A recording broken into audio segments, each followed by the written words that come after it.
Halo, Assalamualaikum warahmatullahi wabarakatuh. Apa kabar teman-teman?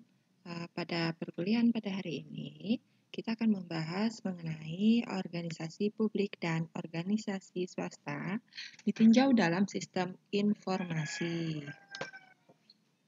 Oke, sebelum saya memulai materi pembelajaran pada hari ini, saya ingin bertanya dahulu pada teman-teman mahasiswa. Nah, dari organisasi publik dan organisasi swasta, apa ya yang teman-teman tak ketahui mengenai kedua hal tersebut, itu organisasi publik dan organisasi swasta? Kira-kira apa sih yang ada di bayangan teman-teman kata-katanya? Satu kata saja tentang organisasi publik dan organisasi swasta.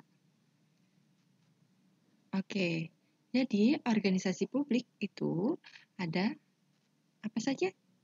Ya, ada kata tujuannya ya, tujuannya untuk melayani masyarakat. Nah, kemudian kalau swasta itu biasanya berbasis pada keuntungan ya atau mencari laba. Kalau organisasi publik itu adalah organisasi yang dijalankan oleh pemerintahan dan organisasi swasta tentunya dijalankan oleh orang pribadi atau kelompok ya. Oke, hari ini kita akan membahas mengenai organisasi publik dan organisasi swasta ditinjau dalam sistem informasi.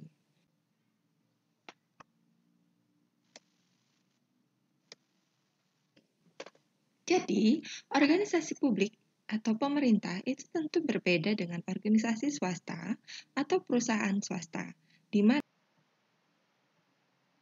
Oke, selanjutnya, um, organisasi publik dan juga organisasi swasta ini bisa dilihat dari konsep, fungsi, dan juga manfaat.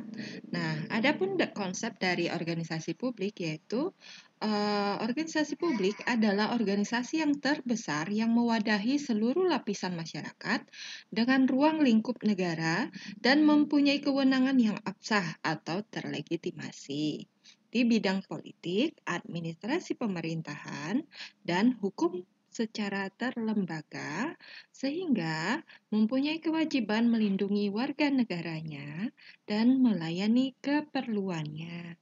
Sebaliknya, berhak pula memungut pajak untuk pendanaan, serta menjatuhkan hukuman sebagai sanksi penegakan peraturan. Nah, itu untuk konsep dari organisasi publik. Sedangkan konsep dari organisasi swasta yaitu organisasi yang juga bergerak di bidang pelayanan barang dan atau jasa yang kepemilikannya yang dibedakan dari kemampuannya membayar barang dan jasa tersebut sesuai dengan hukum pasar oleh satu orang atau lebih yang berorientasi pada keuntungan atau laba. Oke, kemudian jika kita lihat organisasi dari dari fungsi dan kemanfaatannya, organisasi publik dan juga swasta ini tentunya punya fungsi yang berbeda dan juga manfaat yang berbeda. Nah, selanjutnya,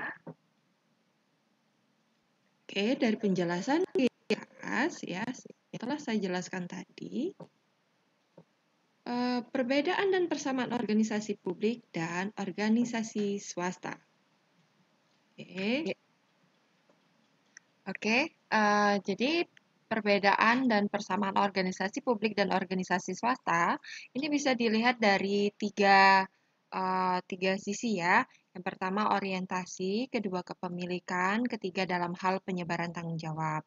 Yang pertama orientasi. Orientasi ini dilihat dari organisasi laba itu berorientasi tentunya pada laba atau untung. Sedangkan di organisasi publik itu berorientasi pada pelayanan pada masyarakat, tentunya tidak mencari untung. Sementara organisasi nirlaba ini hanya sebagai suatu organisasi yang didirikan untuk mendukung suatu isu di dalam menarik perhatian publik untuk suatu tujuan yang tidak komersil tanpa ada perhatian terhadap hal-hal yang bersifat mencari laba atau moneter. Kemudian kepemilikan ini organisasi nirlaba ini tidak jelas siapa sesungguhnya pemilik organisasi tersebut, apakah anggota, klien, atau donatur. Pada organisasi laba, pemilik jelas memperoleh untung ya dari hasil usaha organisasinya. Sementara pemilikan organisasi publik ini adalah milik negara yang telah diatur oleh konstitusi. Nah, kemudian dalam hal pertanggungjawaban, kalau organisasi swasta ini, organisasi laba ini telah jelas siapa yang menjadi dewan komisarisnya ya, yang kemudian memilih seorang direktur pelaksananya. Sedangkan kalau untuk di organisasi publik, ini yang bertanggung jawab adalah negara yang didelegasikan kepada pejabat atau orang tertentu untuk mengelolanya. Oke. Kemudian, organisasi publik dan swasta ini juga dilihat dari lingkungan dan juga punya karakteristik serta memiliki ciri-ciri dari organisasi publik dan swasta. Nah, lingkungan dari organisasi ini terdiri swasta maupun publik itu punya namanya lingkungan otorisasinya ya, ada lingkungan otorisasi masing-masing nih. Kalau organisasi publik tentunya otorisasinya ada di ranah publik. Ya, kalau organisasi swasta otorisasinya pada skup-skup tertentu atau pada lingkungan-lingkungan tertentu saja. Nah, kemudian untuk karakteristik organisasi publik dan swasta ini punya variasi dalam karakteristik mereka gitu ya. Jadi antara organisasi publik dan swasta tentu punya perbedaan karakteristiknya. Nah, kemudian organisasi publik dan swasta ini punya ciri-ciri penting, ya, tentunya. Yang pertama, kalau di organisasi publik ini tentunya lebih kompleks ya, tidak seperti di swasta, ya. Kemudian yang kedua, kalau di organisasi publik ini menghadapi lebih banyak problem dalam mengimplementasikan keputusan-keputusan. Kemudian juga memanfaatkan lebih banyak orang yang memiliki motivasi yang sangat beragam, lebih banyak memperhatikan usaha, ya, mempertahankan peluang dan kapasitas itu kalau di swasta. Kemudian memperhatikan kompensasi atau kegagalan pasar. Nah, itu kalau di swasta ya. Kemudian melakukan aktivitas yang lebih banyak yang mengandung signifikansi simbolik gitu ya dan lain-lain.